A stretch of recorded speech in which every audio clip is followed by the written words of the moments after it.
ತಾಲೂಕಲ್ಲಿ ಇರ್ತಕ್ಕಂಥ ಕಾಲೇಜು ಆ ರೀತಿ ಬೆಳೆದು ನಿಂತಿದೆ. ಮಾನ್ಯ ಶಾಸಕರು ಬಹಳ ಶ್ರಮ ವಹಿಸಿ ಶ್ರದ್ಧೆಯಿಂದ ನೀವು ಇಷ್ಟೊತ್ತು ಏನು ಬೆಳಗ್ಗಿಂದ ಶಿಳ್ಳೆ ಹೊಡಿತಾ ಇದ್ದೀರಾ, ಚಪ್ಪಾಳೆ ಹೊಡಿತಾ ಇದ್ದೀರಾ, ದಯವಿಟ್ಟು ನಿಮ್ಮ ಯಶಸ್ಸು ಮಾತಾಡ್ಲಿ. ದಯವಿಟ್ಟು ಯುವಕರೆಲ್ಲ ಕೇಳಿಸ್ಕೊಳ್ಳಿ. ಮೇಡಮ್ KS ಮಾಡಿದ್ದಾರೆ, ದೊಡ್ಡ ಭಾಷಣ ಬಿಗಿತಾ ಇದ್ದಾರೆ ಅಂತ ಅನ್ಕೋಬೇಡಿ. ಇದು ನನ್ನ ಸ್ವಂತ ತಾಲೂಕಾಗಿರೋದ್ರಿಂದ ನನಗೊಂದು ಒಂದು ಆಸೆ ಇದೆ. ಆ ಆಸೆನ ನಾನು ನಿಮ್ಮ ಹತ್ರ ಹೇಳ್ಕೊಂತ ಇದ್ದೀನಿ. ಪ್ರತಿದಿನ ಮೊಬೈಲ್ ಉಪಯೋಗಿಸಿ. ಏನಕ್ಕೆ ಉಪಯೋಗಿಸ್ತೀರಾ? ಎಲ್ಲ ಹೆಣ್ಮಕ್ಳಿಗೆ ನನ್ನ ಒಂದು ಕಿವಿ ಮಾತು ಏನಂತಂದ್ರೆ,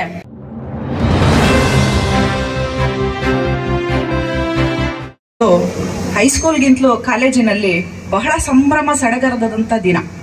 ಇಡೀ ವರ್ಷ ಪೂರ್ತಿ ಈ ಒಂದು ದಿನಕ್ಕಾಗಿ ವಿದ್ಯಾರ್ಥಿಗಳು ಬಹಳ ಕುತೂಹಲದಿಂದ ಲವಲವಿಕೆಯಿಂದ ಕಾಯ್ತಾ ಇರ್ತಾರೆ. ಆ ಒಂದು ಅನುಭವ ನನಗೂ ಕೂಡ ಆಗಿದೆ. ನನ್ನ ಕಾಲೇಜ್ ಡೇಸ್ ಅಲ್ಲೂ ಕೂಡ ನಾನು ವಾರ್ಷಿಕೋತ್ಸವ ಬಂದಾಗ ಆ ಒಂದು ದಿನಕ್ಕಾಗಿ ಕೊನೆ ಒಂದು ಘಟ್ಟ ಅದು. ನಮ್ಮ ಒಂದು ವರ್ಷ ಪೂರ್ತಿ ಏನು ಓದಿರ್ತೀವಿ ಆ ಒಂದು ಕೊನೆ ದಿನ ಅದು. ಸೊ ಅದು ಡಿಗ್ರಿನಲ್ಲಿ ಫೈನಲ್ ಇಯರ್ ಅಲ್ಲಂತೂ ಮತ್ತೆ PUC ನಲ್ಲಿ ಸೆಕೆಂಡ್ PUC ನಲ್ಲಂತೂ ಬಹಳ ಒಂದು ಕ್ಯೂರಿಯಾಸಿಟಿ ಇರ್ತಕ್ಕಂಥ ದಿನ. ನಿಮ್ಮ ಎಲ್ಲ ಕ್ಯೂರಿಯಾಸಿಟಿ ಮತ್ತೆ ನಿಮ್ಮ ಒಂದು ಉತ್ಸಾಹ ಇದನ್ನೆಲ್ಲ ನೋಡಿದ್ರೆ ನಿಜವಾಗ್ಲೂ ನನ್ನ ಕಾಲೇಜ್ ಡೇಸ್ ನನಗೆ ನೆನಪಾಗ್ತಾ ಇದೆ. ಬೆಳಿಗ್ಗೆ ನಾವು ಇಲ್ಲಿ ಕಾರ್ಯಕ್ರಮ ಶುರುವಾದಾಗಿಂದ ಎಲ್ಲ ಹುಡುಗರು ಹುಡುಗಿಯರು ಇಬ್ರು ಕೂಡ ಜೋರಾಗಿ ಚಪ್ಪಾಳೆ ಹೊಡಿತಾ ಇದ್ದೀರಾ. ಜೊತೆಗೆ ನಿಮ್ಮ ಒಂದು ಆನಂದಕ್ಕೆ ಪಾರ್ವೇ ಇಲ್ಲ ಇವತ್ತು.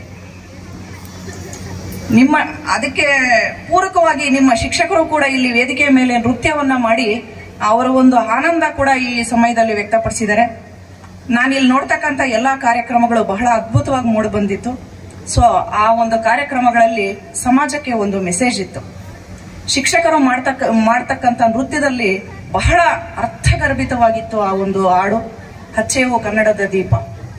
ನಮ್ಮ ದೀಪ ನಮ್ಮ ಒಂದು ಮನೆಯನ್ನ ಮಾತ್ರ ಬೆಳಗ್ತಾ ಇಲ್ಲ, ಇಡೀ ಕನ್ನಡ ನಾಡು ಭಾರತವನ್ನ ಬೆಳಗ್ತಾ ಇದೆ ಅನ್ನೋದ್ರ ಮುಖಾಂತರ ಬಹಳ ಉತ್ತಮವಾಗಿ ಮೂಡಿಬಂತು ಆ ಒಂದು ನೃತ್ಯ. ಶಿಕ್ಷಕರು ಕೂಡ ಯಾವುದೇ ಒಂದು ಮುಜುಗರಕ್ಕೆ ಒಳಪಡದೆ ಅಷ್ಟೊಂದು ಉತ್ತಮವಾಗಿ ಮಾಡಿದ್ರಲ್ವಾ. ನಿಜವಾಗ್ಲೂ ಕೂಡ ನನ್ನ ಕಡೆಯಿಂದ ನಿಮ್ಗೆಲ್ರಿಗೂ ಕೂಡ ಕಂಗ್ರ್ಯಾಚುಲೇಷನ್ಸ್. ಆ ರೀತಿ ಇರಬೇಕು.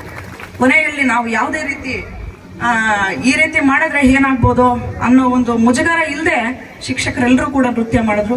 ನಿಜವಾಗ್ಲೂ ಹ್ಯಾಟ್ಸ್ ಆಫ್ ಟು ಯು. ಆಮೇಲೆ ಮಕ್ಕಳು ಕೂಡ ಒಂದು ನೃತ್ಯ ಮಾಡಿದ್ರು, ಬಹಳ ಚೆನ್ನಾಗಿತ್ತು. ದುಷ್ಟರ ಶಿಕ್ಷೆ, ಶಿಷ್ಟರ ಸಂರಕ್ಷಣೆ ಅನ್ನೋ ರೀತಿ ನಿಜವಾಗ್ಲೂ ಒಂದು ಒಳ್ಳೆ ಮೆಸೇಜ್ ಇತ್ತು ಆ ಒಂದು ನೃತ್ಯದಲ್ಲಿ. ನಿಜವಾಗ್ಲೂ ಕೂಡ ಕೊನೆಗೆ ದುಷ್ಟರು ಅವರು ನರಳ್ತಾನೆ ಈ ಸಮಾಜದಿಂದ ಕಣ್ಮರೆ ಆಗ್ತಾರೆ. ಯಾವತ್ತೂ ಕೂಡ ಧರ್ಮ ಅನ್ನೋದು ಕೊನೆಗೆ ಉಳಿಯುತ್ತೆ. ನಾವೆಲ್ಲ ಕೂಡ ಓದ್ಕೊಂಡು ಬಂದಿದ್ದೀವಿ ರಾಮಾಯಣ ಮಹಾಭಾರತ. ಹುಡುಗರಿಗೆ ಸ್ವಲ್ಪ ಇದು ಬೋರ್ ಅನ್ಸ್ಬೋದು, ದಯವಿಟ್ಟು ಸ್ವಲ್ಪ ಕೇಳಿಸ್ಕೊಳ್ಳಿ. ಈ ಒಂದು ಕೊನೆಯ ನೃತ್ಯ ಬಹಳ ಒಂದು ಅದ್ಭುತವಾದಂತ ಒಂದು ಮೆಸೇಜ್ ಅನ್ನ ಕೊಟ್ಟಿದೆ. ಈಗಾಗಲೇ ಒಂದು ಮಹಾನಗರ ಪಾಲಿಕೆಯಲ್ಲಿ ಕಾಲೇಜು ವಿದ್ಯಾರ್ಥಿಗಳು ನಮ್ಮ ಬಿಷಪ್ ಕಾಟನ್, ಮೌಂಟ್ ಕಾರ್ಮಲ್ ಈ ಎಲ್ಲ ಕಾಲೇಜುಗಳನ್ನ ನಾವು ಬೆಂಗಳೂರಲ್ಲಿ ನೋಡಿರ್ತೀವಿ. ಅಲ್ಲಿ ವಿದ್ಯಾಭ್ಯಾಸ ಮಾಡ್ತಕ್ಕಂಥ ಸ್ಟೂಡೆಂಟ್ಸ್ ಕೂಡ ನಾವು ನೋಡಿದೀವಿ. ಆ ಕಾಲೇಜುಗಳಿಗೆ ಕಂಪೇರ್ ಮಾಡಿದ್ರೆ ಇವತ್ತು ನಮ್ಮ ಈ ತಾಲೂಕಲ್ಲಿ ಇರ್ತಕ್ಕಂಥ ಕಾಲೇಜು ಆ ರೀತಿ ಬೆಳೆದು ನಿಂತಿದೆ. ಇಲ್ಲಿ ನಿಮಗೆ ಯಾವುದೇ ರೀತಿಯ ಸೌಲಭ್ಯಗಳಿಗೆ ಕೊರತೆ ಇಲ್ಲ. ಕ್ಯಾಂಟೀನ್ ಆಗ್ಬೋದು, ಜಿಮ್, ಈಗ ತಾನೇ ಜಿಮ್ ಅನ್ನ ಉದ್ಘಾಟನೆ ಮಾಡಿಕೊಟ್ವಿ, ಕ್ಯಾಂಟೀನ್ ಅನ್ನ ಉದ್ಘಾಟನೆ ಮಾಡಿಕೊಟ್ಟಿದೀವಿ. ಒಳ್ಳೆ ಸಭಾಂಗಣ ಇದೆ, ಉತ್ತಮವಾದಂತಹ ಉಪನ್ಯಾಸಕರುಗಳಿದ್ದಾರೆ. ಎಲ್ಲದಕ್ಕೂ ಮಿಗಿಲಾಗಿ ನಿಮಗೆ ಉತ್ತಮವಾದಂತಹ ಉಪನ್ಯಾಸ ಇಲ್ಲಿ ಸಿಗ್ತಾ ಇದೆ, ಒಳ್ಳೆ ಶಿಕ್ಷಣ ಸಿಗ್ತಾ ಇದೆ. ಮಹಾನಗರದಲ್ಲಿ ಕಾಲೇಜುಗಳಲ್ಲಿ ಏನ್ ಸಿಗ್ಬೇಕೋ ಆ ಎಲ್ಲ ವ್ಯವಸ್ಥೆಗಳನ್ನ ಮಾನ್ಯ ಶಾಸಕರು ಬಹಳ ಶ್ರಮ ವಹಿಸಿ ಶ್ರದ್ಧೆಯಿಂದ ತನ್ನದು ಇದು ಅಂತಕ್ಕಂಥ ಒಂದು ಮನೋಭಾವನೆಯಿಂದ ಈ ಕಾಲೇಜನ್ನ ಅಭಿವೃದ್ಧಿ ಮಾಡಿದ್ದಾರೆ. ನಿಜವಾಗ್ಲೂ ನಾನು ವೈಯಕ್ತಿಕವಾಗಿ ಈ ವೇದಿಕೆ ಮೂಲಕ ನಿಮ್ಮೆಲ್ಲರ ಪರವಾಗಿ ಅವರಿಗೆ ಧನ್ಯವಾದಗಳನ್ನ ಅರ್ಪಿಸ್ತಾ ಇದ್ದೀನಿ. ಇಷ್ಟೊಂದು ನಿಮಗೆ ಅನುಕೂಲಗಳನ್ನು ಕೊಟ್ಟಾಗ ನನ್ನದೊಂದು ಸ್ವಾರ್ಥ ಇದೆ. ನೀವೆಲ್ಲರೂ ಕೂಡ ಯುವಕರು. ಈಗಾಗಲೇ ನಾನೇ ಈ ಕಾಲೇಜಿಗೆ ಬಂದು 1/1/2025ಕ್ಕೆ 18 ವರ್ಷ ಯಾರಿಗೆ ತುಂಬಿದೆ ಅವರದನ್ನೆಲ್ಲ ನಾವು ಮತದಾನದ ಹಕ್ಕು ಕೊಟ್ಟಿದ್ದೀವಿ, ಅವ್ರನ್ನ ಲಿಸ್ಟ್ಗೆ ಸೇರಿಸ್ಕೊಂಡು ಹೋಗಿದ್ದೀವಿ. ಸೊ ನೀವೆಲ್ಲರೂ ಕೂಡ ಈಗ ಪ್ರಬುದ್ಧರು. ನಿಮ್ಮಿಂದ ನಾವು ಏನ್ ಎಕ್ಸ್ಪೆಕ್ಟ್ ಮಾಡ್ತಾ ಇದ್ದೀವಿ, ಇಷ್ಟೆಲ್ಲ ಸೌಲಭ್ಯಗಳನ್ನ ಕೊಟ್ಟಿದ್ದೀವಿ, ನೀವು ನಮ್ಗೆ ಏನ್ ಕೊಡಬೇಕು, ಸಮಾಜಕ್ಕೆ ಒಂದು ಉತ್ತಮವಾದ ಕೊಡುಗೆಯನ್ನು ಕೊಡಿ. ನೀವು ಇಷ್ಟೊತ್ತು ಏನು ಬೆಳಗ್ಗಿಂದ ಶಿಳ್ಳೆ ಹೊಡಿತಾ ಇದ್ದೀರಾ, ಚಪ್ಪಾಳೆ ಹೊಡಿತಾ ಇದ್ದೀರಾ, ದಯವಿಟ್ಟು ನಿಮ್ಮ ಯಶಸ್ಸು ಮಾತಾಡ್ಲಿ. ನಿಮ್ಮ ಯಶಸ್ಸು ಮಾತಾಡ್ಲಿ.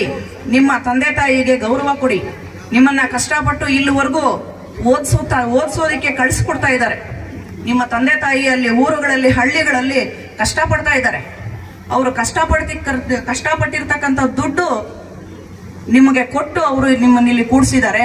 ದಯವಿಟ್ಟು ಅವರ ಕಷ್ಟಕ್ಕೆ ಒಂದು ಅರ್ಥ ಇರಲಿ. ಅವರು ಏನ್ ಕಷ್ಟ ಪಡ್ತಾ ಇದ್ದಾರೆ, ದಯವಿಟ್ಟು ಅದಕ್ಕೆ ನೀವೊಂದು ದಿನ ಅದಕ್ಕೆ ತಕ್ಕನಾಗ್ತಕ್ಕಂಥ ಪ್ರತಿಫಲವನ್ನ ನೀವು ಕೊಡಬೇಕು. ಭಾರತ ಯುವ ಭಾರತ ಅಂತ ಕರಿತೀವಿ ನಾವು. ಯಾಕಂದ್ರೆ ಭಾರತದಲ್ಲಿ ಮುದುಕರು, ಮಕ್ಕಳು ಇವರಿಗಿಂತಲೂ ಹೆಚ್ಚಿನ ಸಂಖ್ಯೆ ಇರತಕ್ಕಂಥದ್ದು ಯುವಕರು. ನಮ್ಮ ಭಾರತದಲ್ಲಿ ಹೆಚ್ಚಿನ ಸಂಖ್ಯೆ ಇರತಕ್ಕಂಥದ್ದು ಯುವಕರು. ಅದನ್ನ ಯುವ ಭಾರತ ಅಂತ ಕರಿತಾ ಇದೀವಿ ನಾವು. ನೀವೆಲ್ಲರೂ ಕೂಡ ಮನ್ಸು ಮಾಡಿದ್ರೆ ಒಂದು ನವ ಭಾರತವನ್ನೇ ನಾವು ಕಟ್ಬೋದು. ದಯವಿಟ್ಟು ಯುವಕರೆಲ್ಲ ಕೇಳಿಸ್ಕೊಳ್ಳಿ. ಅಬ್ದುಲ್ ಕಲಾಂ ಒಂದು ಮಾತು ಹೇಳ್ತಾರೆ, ಕನಸು ಕಾಣ್ರಿ, ಕನಸು ಕಾಣೋದು ತಪ್ಪಲ್ಲ, ಆ ಕನಸನ್ನ ನನಸು ಮಾಡಬೇಕು. ಇಲ್ಲ ಅಂದ್ರೆ ಆ ಕನಸನ್ನ ಕಾಣೋದು ಕೂಡ ಒಂದು ಕ್ರೈಮ್ ಅಂತ ಹೇಳ್ತಾರೆ. ನೀವೆಲ್ಲರೂ ಕೂಡ ಕನಸು ಕಾಣಬೇಕು. ಕನಸು ಕಾಣೋದಲ್ಲ, ಅದು ಯಾವಾಗ ನನಗೆ ನನಸಾಗುತ್ತೆ, ಆ ನನಸಾಗೋವರೆಗೂ ಕೂಡ ನಾನು ಯಾವುದೇ ರೀತಿ ಬೇರೆ ಕಡೆ ಗಮನ ಹರಿಸೋದಿಲ್ಲ. ನನ್ನ ಕನಸನ್ನ ನನಸು ಮಾಡ್ಕೋಬೇಕು ಅನ್ನೋ ಒಂದು ನಿಟ್ಟಿನಲ್ಲಿ ಪ್ರತಿಯೊಬ್ಬ ಯುವಕರು ಮುನ್ನುಗ್ಗಿದ್ದೇ ಆದ್ರೆ ನವಭಾರತ ನಿಜವಾಗ್ಲೂ ನಾವು ಕಟ್ಟಬಹುದು. ನಮ್ಮ ಇತಿಹಾಸವನ್ನ ಚೆನ್ನಾಗಿ ಓದಿಕೊಳ್ಳಿ. ವೈಭವಯುತವಾದಂತ ದೇಶ ನಮ್ಮದು. ಉತ್ತಮವಾದ ಕಲೆ, ಸಾಹಿತ್ಯ, ಸಂಸ್ಕೃತಿ ಇರ್ತಕ್ಕಂಥ ನಾಡು ಇವತ್ತು. ಎಲ್ಲಾ ದೇಶಗಳಿಗೆ ಕಂಪೇರ್ ಮಾಡಿದ್ರೆ ನಮ್ಮ ಭಾರತ ವೈವಿಧ್ಯಮಯವಾದಂತ ಸಂಸ್ಕೃತಿಯನ್ನ ಹೊಂದಿದೆ. ಉತ್ತಮವಾದಂತ ಕಲೆ ಇದೆ, ಸಾಹಿತ್ಯ ಇದೆ. ಹಲವಾರು ಕವಿಗಳು ಉತ್ತಮವಾದ ಗ್ರಂಥಗಳನ್ನ ರಚನೆ ಮಾಡಿ ಹೋಗಿದ್ದಾರೆ, ಉತ್ತಮವಾದ ಕವಿತೆಗಳನ್ನ ಬಿಟ್ಟು ಹೋಗಿದ್ದಾರೆ. ಇದನ್ನೆಲ್ಲ ನೀವು ಸ್ಟಡಿ ಮಾಡಿ. ಈಗಾಗಲೇ ನೀವು ಸ್ಟಡಿ ಮಾಡ್ತಾ ಇದ್ದೀರಾ. ಅದನ್ನ ಬರೀ ಎಕ್ಸಾಮ್ ದೃಷ್ಟಿಯಿಂದ ಓದಬೇಡಿ.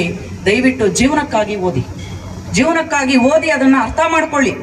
ಎಷ್ಟೊಂದು ಚೆನ್ನಾಗಿದೆ ನಮ್ಮ ಭಾರತದ ಇತಿಹಾಸ. ಎಂತ ಅರಸರು, ಎಂತ ರಾಜ ಮನೆತನವರು ನಮ್ಮ ಭಾರತವನ್ನ ಹಾಳಿ ಹೋಗಿದ್ದಾರೆ. ಏನೆಲ್ಲ ಕೊಡುಗೆಗಳನ್ನ ಇಲ್ಲಿ ಬಿಟ್ಟು ಹೋಗಿದ್ದಾರೆ. ನಾವು ಅದನ್ನೆಲ್ಲ ಮತ್ತೆ ಭದ್ರ ಮಾಡ್ಕೋಬೇಕು. ವಿಜಯನಗರದ ಅರಸರ ಕಾಲದಲ್ಲಿ ರಾಶಿ ವಜ್ರ ವೈಡೂರ್ಯಗಳನ್ನ, ಚಿನ್ನವನ್ನ ಮಾರ್ತಾ ಇದ್ರು ನಮ್ಮ ರೋಡುಗಳಲ್ಲಿ. ಅಂತ ವೈಭವದಿಂದ ಮೆರೆದಂತ ಸಾಮ್ರಾಜ್ಯ ಇದು.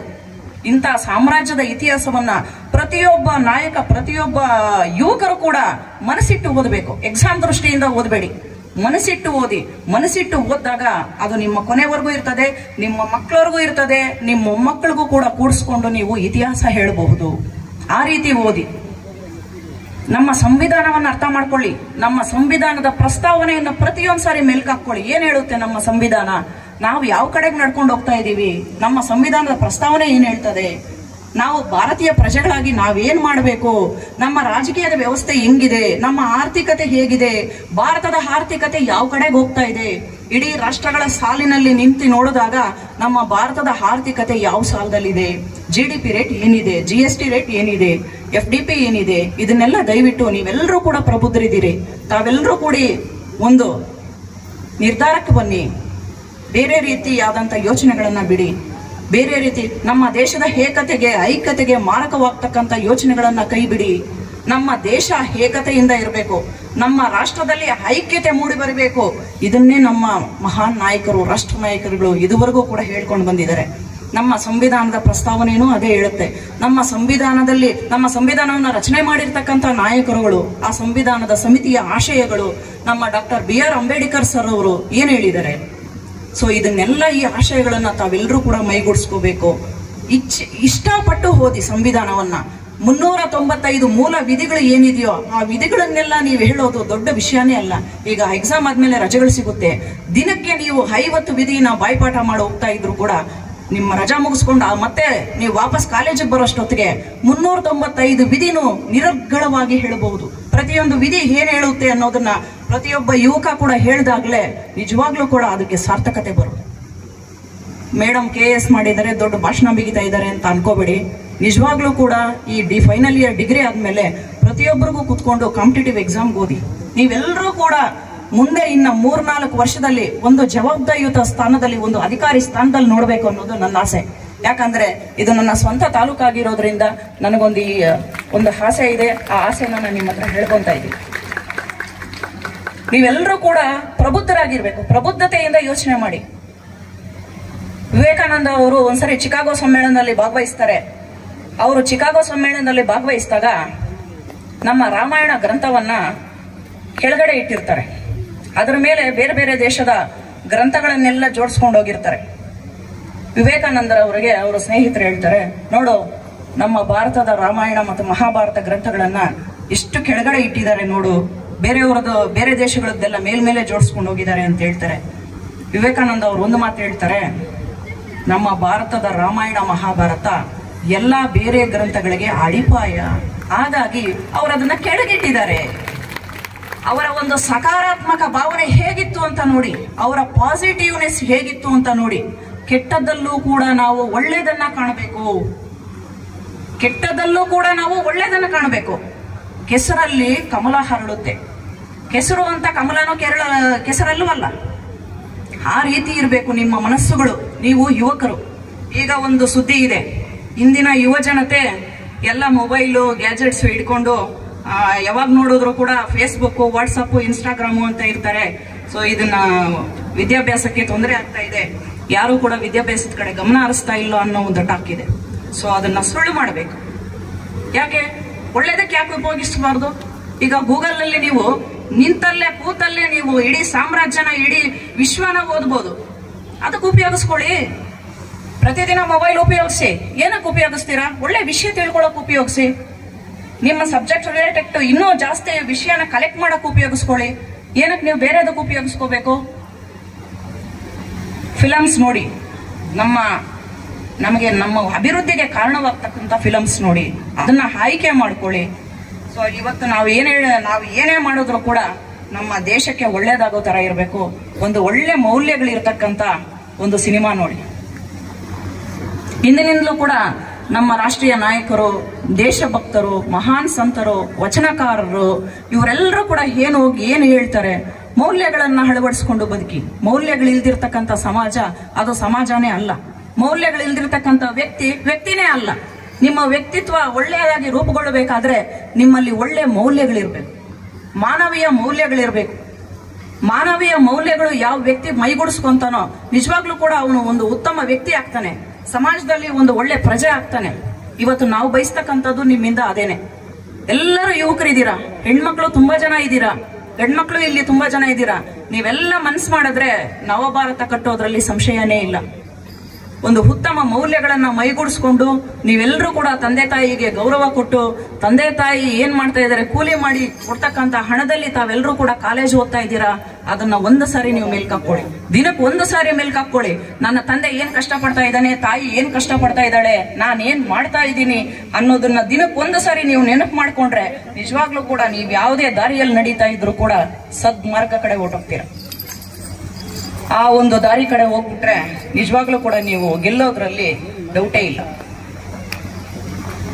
ನಿಮ್ಮ ಯಶಸ್ಸು ಮಾತ್ರ ಮಾತಾಡಬೇಕು, ನೀವು ಮಾತಾಡಬಾರದು ಮುಂದೆ. ಸೊ ನಾವು ಮಾತಾಡ್ತಾ ಹೋದ್ರೆ ಇನ್ನೂ ಬೇಕಾದಷ್ಟು ಮಾತಾಡ್ತಾ ಇರ್ತೀನಿ. ಸರಿ, ಆಯ್ತು. ಎಲ್ಲ ಹೆಣ್ಮಕ್ಳಿಗೆ ನನ್ನ ಒಂದು ಕಿವಿ ಮಾತು ಏನಂತಂದ್ರೆ, ತಾವೆಲ್ಲರೂ ಕೂಡ ಸ್ವಾವಲಂಬಿಗಳಾಗಿ ಜೊತೆಗೆ ಸಮಾಜಕ್ಕೂ, ಮನೆಗೂ, ನಿಮ್ಗೂ ಎಲ್ಲದಕ್ಕೂ ಕೂಡ ನಿಮ್ಮ ಕೊಡುಗೆ ಅಪಾರವಾಗಿದೆ. ಹೆಣ್ಣೊಬ್ಬಳು ಕಲಿತರೆ ಇಡೀ ಪ್ರಪಂಚ ಕಲಿಸಬಹುದು. ಅಷ್ಟೊಂದು ಸಾಮರ್ಥ್ಯ, ಜ್ಞಾನ ಇರ್ತದೆ ಆಕೆಗೆ. ಸೊ ಪ್ರತಿಯೊಬ್ಬರು ಕೂಡ ಡಿಗ್ರಿ ಆದ್ಮೇಲೆ ನಿಮ್ಮ ಮದುವೆ ಆಗ್ಬೋದು, ಆಗದೆ ಇರ್ಬೋದು. ಕೆಲವೊಬ್ರು ಮದುವೆ ಆದ್ರೂ ಕೂಡ ನಿಮ್ಗೆ ಕಲಿಯೋದಕ್ಕೆ ವಯಸ್ಸಿಲ್ಲ, ಅದಕ್ಕೊಂದು ಮಿತಿ ಇಲ್ಲ. ನಿಮ್ಮ ಜವಾಬ್ದಾರಿ ಒಂದ್ ಸ್ವಲ್ಪ ಜಾಸ್ತಿ ಆಗ್ಬೋದೇ ವಿನ ಬೇರೆ ಇನ್ನೇನು ಆಗೋದಿಲ್ಲ. ಎಲ್ಲರೂ ಕೂಡ ಓದಿನ ಕಡೆ ಗಮನ ಕೊಡಿ. ಎಲ್ಲರೂ ಕೂಡ ಸ್ವಾವಲಂಬಿಗಳಾಗಿ ಅಂತ ನಾನು ಹೇಳ್ತಾ ಇದ್ದೀನಿ. ಸ್ವಾವಲಂಬಿಗಳಾಗೋದ್ರ ಮುಖಾಂತರ ನಮ್ಮ ಭಾರತದ ಆರ್ಥಿಕತೆಗೆ ಉತ್ತಮವಾದ ಕೊಡುಗೆಯನ್ನು ಕೊಡಿ. ನಿಮ್ಮಿಂದ ನಾವು ಕೇಳೋದು ಇಷ್ಟೇನೆ. ಎಲ್ಲ ಪ್ರಬುದ್ಧರಾಗಿ, ಒಳ್ಳೆ ಪ್ರಜೆಗಳಾಗಿ ಸಂವಿಧಾನವನ್ನ ಅರ್ಥ ಮಾಡ್ಕೊಳ್ಳಿ. ನಮ್ಮ ಆಡಳಿತಕ್ಕೆ, ಸಮಾಜಕ್ಕೆ ಒಂದು ಉತ್ತಮವಾದ ಕೊಡುಗೆಯನ್ನು ಕೊಟ್ಟು ಎಲ್ಲರಿಗೂ ಕೂಡ ಗೌರವ ತಂದುಕೊಡಿ ಅಂತ ಕೇಳ್ತಾ ನನ್ನ ಒಂದು 4 ಮಾತಾಡೋದಕ್ಕೆ ಅವಕಾಶ ಕೊಟ್ಟಂತ ತಮ್ಮೆಲ್ಲರಿಗೂ ಕೂಡ ವಂದನೆಗಳು.